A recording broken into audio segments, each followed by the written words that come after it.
65세에 은퇴했어요. 그래서 은퇴한 사람들 이렇게 모였어요. 근데 거기서 중요한 건 뭐죠? 누가 건강하고 누가 골프 잘 치고, 그게 더 중요한 거 아니에요? 거기까지 노력해서 인정받고 잘 살아왔지만 결국은 정점을 찍었다가 내려와야 되는데 그 정점을 향해서 자기 건강을 잃어가면서 하는 사람들을 볼 때면 조금 안타까운 마음이 들죠. 많은 분들이 체중계 위에 딱 올랐을 때요, 그 눈금이 가리키는 숫자에 굉장히 민감하게 반응합니다. 그런데요, 기존의 이런 비만 진단 기준, 해결 방법 이 자체를 바꿔야 한다고 말씀해 주시는 분이 있습니다. 그래야만 진짜 망가진 몸을 회복할 수 있다는 거죠. 비만이 질병으로 인식되기 한참 전부터 보다 현실적이고 효과적인 다이어트 방법을 위해 무려 35년간 연구해 오신 분인데요. 내 몸 혁명, 이 책의 저자이시자 자타공인 대한민국의 비만 다이어트 전문가, 가정의학과 전문의 박용우 교수님을 직접 모셨습니다. 교수님 어서 오세요. 네, 안녕하세요. 반갑습니다. 네. 강북 삼성병원 건강의학본부에 재직하고 있는 가정의학과 전문의 박용우입니다. 이제는 그냥 너무 익숙해져 버린 말들입니다. 간헐적 단식, 저탄고지, 정말 수도 없이 많은 다이어트 방법들이 유행처럼 이렇게 확 했다가 사라지고 여러분들께서도 다 지켜보셨을 텐데요. 결국 이렇게나 많은 종류의 다이어트법이 유행하고 사라지고 계속 이렇게 반복된다는 건 그만큼 제대로 근본적으로 효과를 본 방법이 없었다는 반증이 아닐까 싶습니다. 교수님께서는 어떻게 생각하시는지요? 저만큼 이렇게 유행 다이어트에 부침을 경험한 사람도 없을 겁니다. 저는 그렇죠. 처음부터 다이어트에 관심이 있었으니까. 그러면 유행 다이어트라는 말은 말 그대로 한때 유행을 타고 사람들이 입에 오르내렸다가 그 다음에 언제 사라졌는지 모르게 사라진단 말이에요. 그럼 유행 다이어트의 특징이 뭘까요? 일단 사람들의 눈과 귀를 현혹시키죠. 짧은 기간 동안에 체중을 확 빼준대. 그러면 관심을 갖잖아요. 그럼 해봐요. 근데 해보니까 별거 아니야. 효과도 별로 없고 심지어 뭐 부작용까지 있어. 네. 이러면 이제 자취를 감추겠죠. 이런 게 유행 다이어트죠. 그러니까 사실은 다이어트는 유행을 타면 안 되죠. 그러니까 제대로 된 다이어트라면 그 방법이 효과가 있으니까 꾸준하게 그 방법이 계속 진행이 돼야 할 텐데 그럼 거꾸로 그 유행 다이어트가 아닌 비만학회라든지 제도권 의료계에서 제시하고 있는 그러한 다이어트 방법은 왜 사람들 입에 오르내리지 않을까요? 그러니까 이런 것부터 한번 생각을 해봐야 되거든요. 네.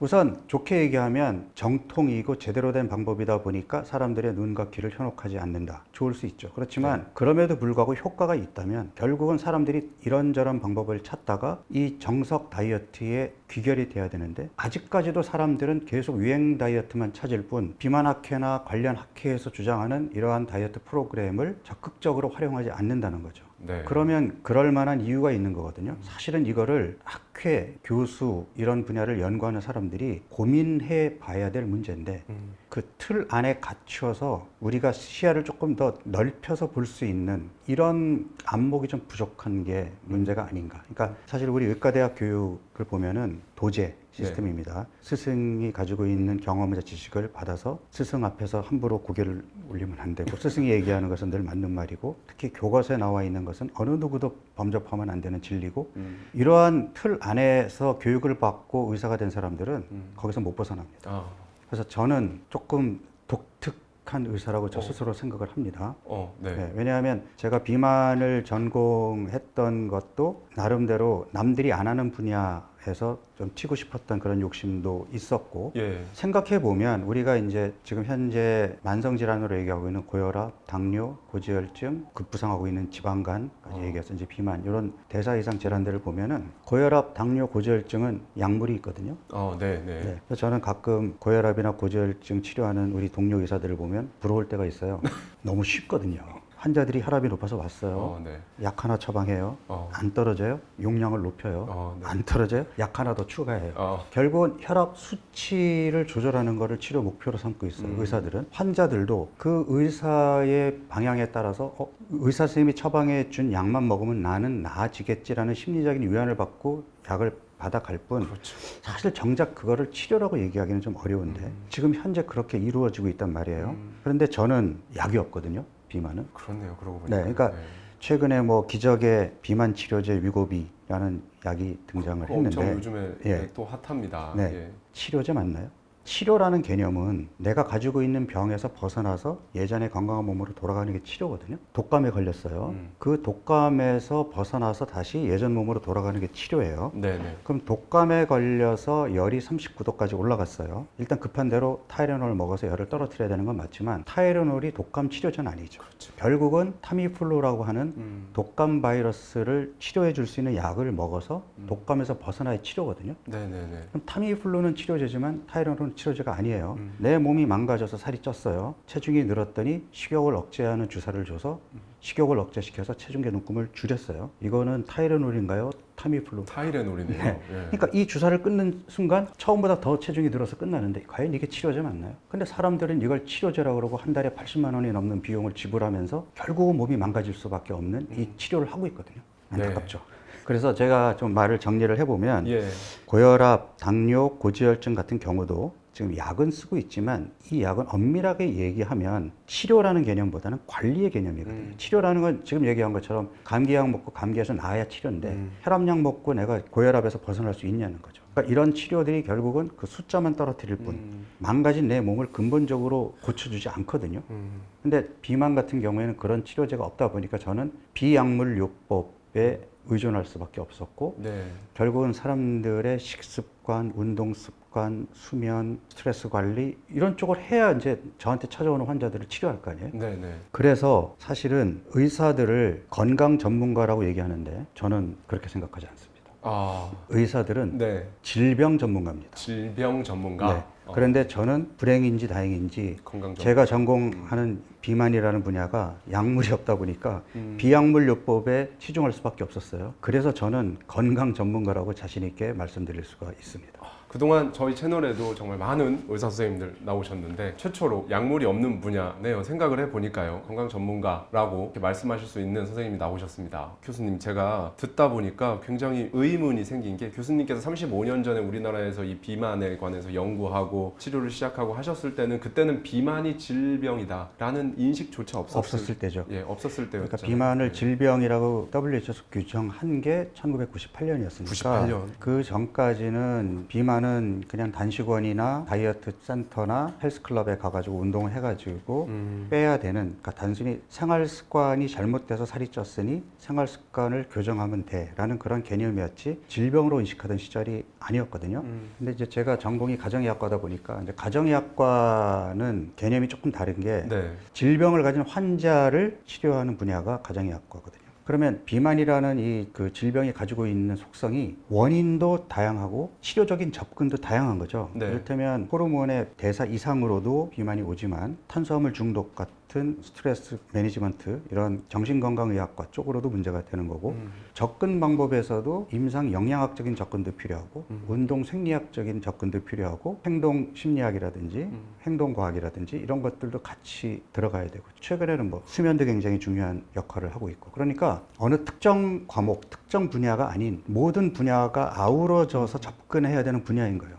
가정의학과 의사한테는 딱이죠. 그래서 저는 그때 이거는 내가 해야 돼 하고 그때 딱 깨닫고 시작했던 거죠. 많은 환자들이 이제 몸무게가 여기에서 여기까지 떨어지면 나는 목표 달성, 그리고 몇 끼니 저칼로리 식단, 무슨 식단 이렇게 하는데 오히려 이렇게 막 숫자를 꿰고 있고 칼로리 계산하고 하는 게 몸에 안 좋을 뿐만 아니라 내 몸 혁명 책에도 나와 있습니다만은 놀랍게도 30에서 64%의 사람들은 이 식단을 시작하기 전보다 체중이 더 늘어난다고 말씀을 해주셨어요. 굉장히 이 부분이 신선하면서도 충격적인 내용이었는데 이 책을 열심히 네. 잘 읽어주셔서 감사합니다. 네. 체중 또는 칼로리 이런 숫자에 집착하는 이유가 뭘까요? 이게 바로 현대의학이 갖고 있는 문제점이거든요. 네. 지금 우리 현대의학은 근거 중심의 의학, 논문에 내용이 나와 있어야 되고 객관적인 근거가 있어야 우리가 인정한단 말이에요. 근데 전 세계적으로 비만이 이렇게 유행하고 있고 그럼에도 불구하고 치료가 제대로 안 되는 이유 중에 하나가 우리 의사들을 포함한 이 분야를 연구하는 사람들이 가지고 있는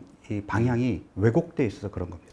일단 지금 고혈압, 당뇨, 고지혈증 같은 경우에도 사실은 약물 치료에 집중하지 이 사람들의 생활 습관 교정을 통해서 근원적으로 이 사람들의 몸을 회복시켜 주려고 하지 않잖아요. 네네. 근데 이렇게 될 수밖에 없는 게 약물 치료를 해야 돈이 되거든요. 음. 그러니까 병원에 왔는데 생활 습관 교정 요법을 하면서 진료비를 받기가 애매하거든요. 그다음에 우리가 논문을 쓸 때에도 이게 거대 제약사에서 논문에 대한 지원을 해줘야 우리 의사들이 논문을 쓰고 그 논문이 학술지에 게재되고 그로 인해서 평가를 받고 이러면서 이제 우리가 레벨이 올라가게 되는 건데 논문을 쓴다라는 거는 객관적인 데이터가 필요한 거거든요. 네. 그러면 어떤 사람들을 비만이라고 얘기를 해야 되나라고 할 때 엄밀한 의미에서는 대사 이상을 보이는 몸, 그건 체중이 아니에요. 이를테면 우리가 마른 비만이라는 표현도 쓰단 말이에요. 그러니까 네. 체중은 정상 체중 범위에 있는데 팔다리는 가늘어져 있고 배가 네. 볼록 나와 있는 사람들, 이런 사람들은 검사해 보면 각종 대사 이상이 있지만 체중은 정상 범위에 있거든요. 네. 근데 이 사람들을 치료 안 하면 이 사람들은 뚱뚱한 사람보다 사망률도 높고 대사 이상으로 인한 합병증으로 갈 위험이 훨씬 높아요. 그런데 체중을 기준으로 하면 이 사람들은 환자 대상군에서 멀어지는 거예요. 그렇죠. 예를 들어서 지금 위고비 같은 경우도 치료의 대상을 체질량 지수 30 이상이거나 27 이상이면서 대사 이상을 보이는 사람들로 국한하고 있어요. 그러니까 체중을 기준으로 하고 있다고요. 네. 그러면 거기에 해당되지 않는 사람은 정작 치료가 필요함에도 불구하고 배제되는 거예요. 네. 그런가 하면 체중이 많이 나가는 사람들이라는 게, 체중이 우리 몸의 수분과 근육과 지방을 다 반영하니까 운동 많이 해가지고 근육질인 사람은 체중이 많이 나가잖아요. 네. 그럼 그런 사람들은 비만이 아닌데도 비만으로 분류가 되고 네. 또 몸이 잘 붓는 사람들이 있거든요. 사실은 지방이 는 게 아니라 몸이 부어서 그런 건데도 그게 또 자칫 질환자로 잘못 판단할 수가 있잖아요. 그러니까 네. 질병이 없는 사람을 질병으로 판단하는 것도 문제지만 더 큰 문제는 적극적인 치료가 필요한 사람들을 잘못된 진단 기준 때문에 놓친다는 게, 저는 그게 더 큰 문제라고 생각을 하는 거예요. 그래서 체중에 집착하면 안 되는데 지금 우리 연구자들이 논문을 쓸 때 객관적이어야 된단 말이에요. 그러면 이 사람이 비만이냐 아니냐를 판단할 수 있는 제일 확실하고 싸고 빠른 기준은 체중이죠. 그래서 체중을 키의 제곱으로 나눈 체질량 지수라는 값을 동양인은 25, 서양인은 30으로 해놓고 예를 들어서 한국 사람들과 일본 사람들의 비만 그 유병률을 조사하고 싶어, 이런 연구를 하려면 객관적인 기준이 필요하잖아요. 그럼 네. BMI 25 이상인 사람들이 한국인은 몇 %고 이런 것들을 하기 위한 기준, 논문을 쓰기 위한 기준으로 BMI가 나온 거고 자, 칼로리 같은 경우도 지금 비만학회의 가이드라인은 살을 빼고 싶어? 그러면 내가 지금 먹고 있는 음식을 칼로리로 계산해서 여기에서 500칼로리에서 1000칼로리를 낮춘 저칼로리 식단을 3개월에서 6개월 하면 살이 빠져. 이렇게 얘기하거든요. 네. 그러면 이 말의 근거는 어디서 나왔느냐? 그런 논문에서 나온 거예요. 네. 그럼 논문을 어떻게 쓰느냐? 대상자들을 모집해가지고 이쪽 그룹에는 그 사람들이 평소 먹던 칼로리만큼 주고, 이게 대조군이고, 이쪽 실험군에서는 이 사람들이 평소 먹던 음식에서 500에서 1000칼로리를 낮춘 음식을 영양사가 열심히 칼로리 계산해서 줬어요. 그리고 3개월에서 6개월에 걸쳐서 이 실험을 쭉 지속해서 나중에 나온 데이터를 평균을 내봤더니 대조군에 비해서 실험군이 통계적으로 의미 있게 체중이 빠졌어요. 그러면 객관적이죠. 객관적이기 때문에 논문에 실어주고 이걸 근거로 가이드라인이 나오는 거예요. 네네. 그럼 우리가 실질적으로 한번 생각해 봅시다. 내가 연구 대상자를 들어왔어요. 그랬더니 나는 운 나쁘게 실험군으로 포함이 돼갖고 내가 평소 먹던 것보다 500칼로리를 적게 먹어야 돼. 배가 고프겠죠? 고프죠. 그렇지만 연구비도 받았겠다. 뭐 검사도 공짜로 해준다 그랬겠다. 그래 3개월만 참아보자. 참아서 했지만 철저하게 못했을 거예요. 치팅했을 거라고요. 그렇지만 어쨌든 참아가지고 3개월을 했더니 체중이 빠졌어요. 이 사람이 그 식단을 평생 유지할까요? 연구가 끝남과 동시에 다시 옛날 식사로 돌아오고 다시 찌겠죠? 네. 이게 논문에 반영이 되나요? 객관적이라는 미명 하에 이런 말도 안 되는 논문들을 근거로 가이드라인이 나온 거를 우리가 철석같이 믿고 지금 하고 있으니 결과가 제대로 나오겠냐는 거죠. 지금 저탄고지도 그렇고, 그러니까 여러 가지 다이어트들이 지금 난무하고 있는데 비만학회에서는 저탄고지도 그렇고 간헐적 단식도 그렇고 근거가 미약해서 여러분들한테 권고하지 않는다고 얘기해요. 왜? 객관적인 데이터가 없다라는 거거든요. 그러면 지금 객관적인 데이터라는 얘기는 지금 내가 얘기한 것 같은 논문을 써야 돼요. 자, 예를 들어서 고탄수화물 저지방 다이어트가 효과적일까, 저탄수화물 고지방 다이어트가 효과적일까에 대한 논문을 내가 쓴다고 한번 가정해봐요. 네. 대상자들을 모았어요. 네. 그리고 무작위로 두 군으로 나눠요. 한 군은 고탄수화물 저지방, 한 군은 저탄수화물 고지방으로 이제 식단을 짜줬어요. 그러면 여기서 또 문제가 뭐냐면 이 논문의 객관성을 담보하기 위해서 이 두 군의 칼로리를 똑같이 해야 돼요. 그러니까 아하. 우리 전문가들이 그래야 객관적이라고 생각할 거 아니에요. 마음껏 먹으라고 하면은 이 논문을 평가하는 동료 의사들이 이걸 객관적이라고 보겠냐고. 그래서 이쪽도 2000칼로리, 이쪽도 2000칼로리 이렇게 정했어요. 그리고 시작을 했어요. 초기에는 저탄수화물식을 하는 사람들이 효과가 좋습니다. 네네. 왜냐하면 저탄수화물 고지방은 상대적으로 단백질과 지방 함량이 많기 때문에 포만감을 좀 주거든요. 그러니까 실천하기가 비교적 쉬워요. 아하. 근데 고탄수화물은 배가 고프거든요. 금방 상대적으로 배가 단백질 지방이 적으니까. 아. 그러니까 잘 따르지를 못하기 때문에 단기간 연구에서는 저탄수화물 식단이 체중 감량에 효과적인 걸로 나와요.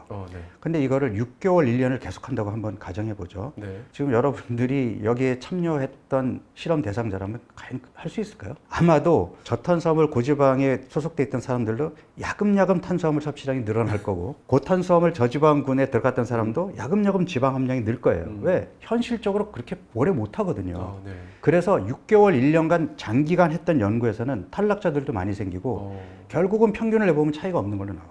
그래서 현재까지 객관적인 논문을 근거로 한 결론은 결국은 칼로리가 중요하고 저탄이든 저지방이든 그런 종류가 아니라 칼로리를 낮춰 먹는 것이 효과가 있다가 이러한 연구 논문을 근거로 나온 결론이란 말이에요.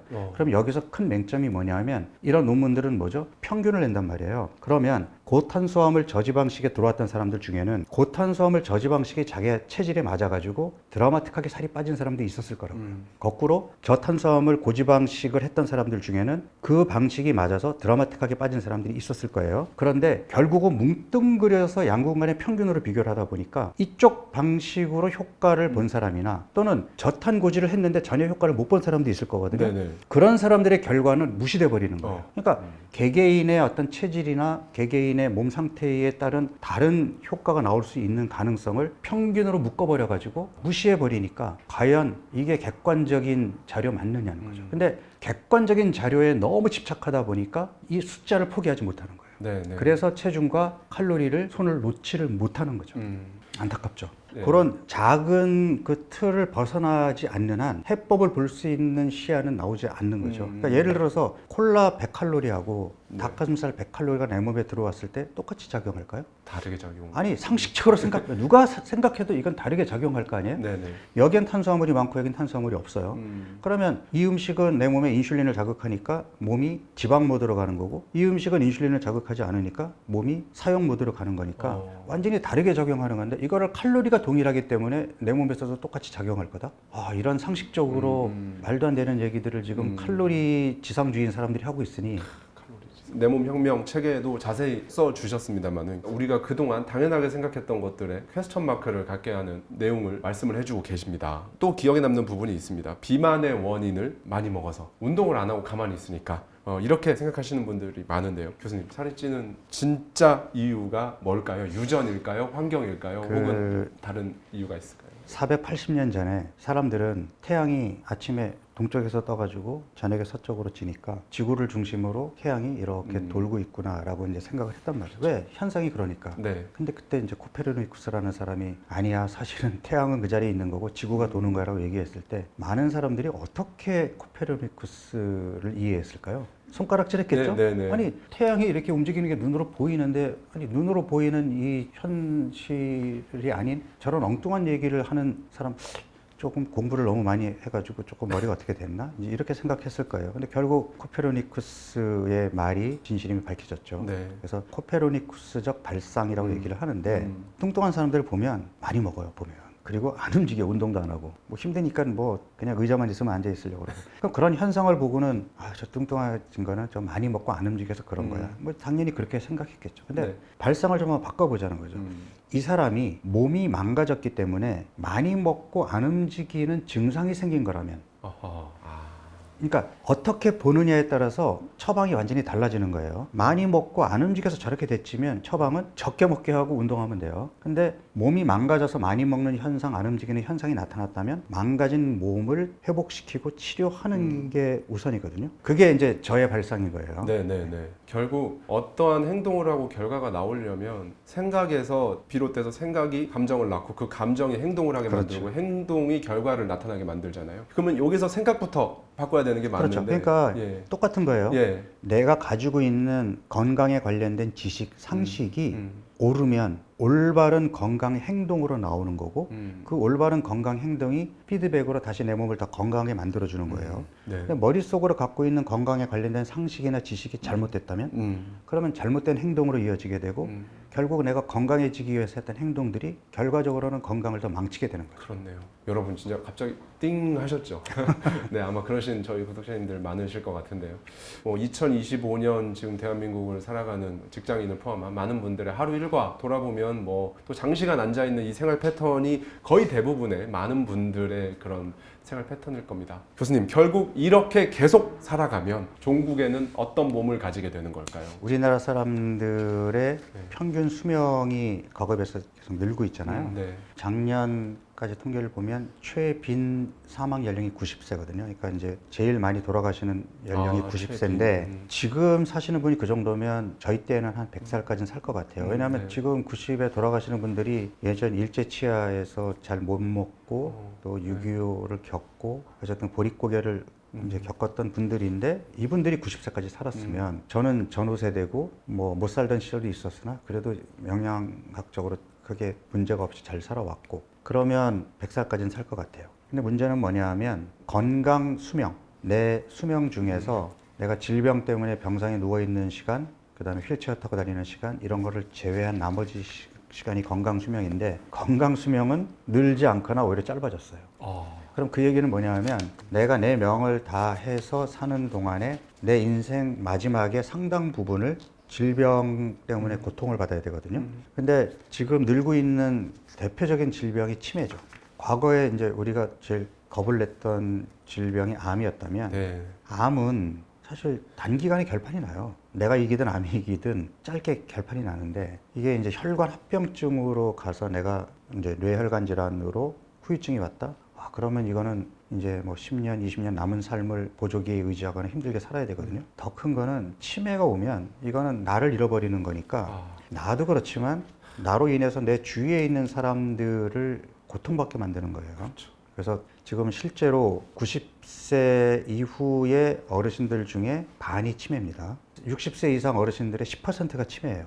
근데 지금 계속 늘고 있거든요. 그럼 90이 넘으면 반이 치매예요. 그러면 우리 여기에 있는 사람들 중에 반은 90 넘어서 치매가 될 거예요.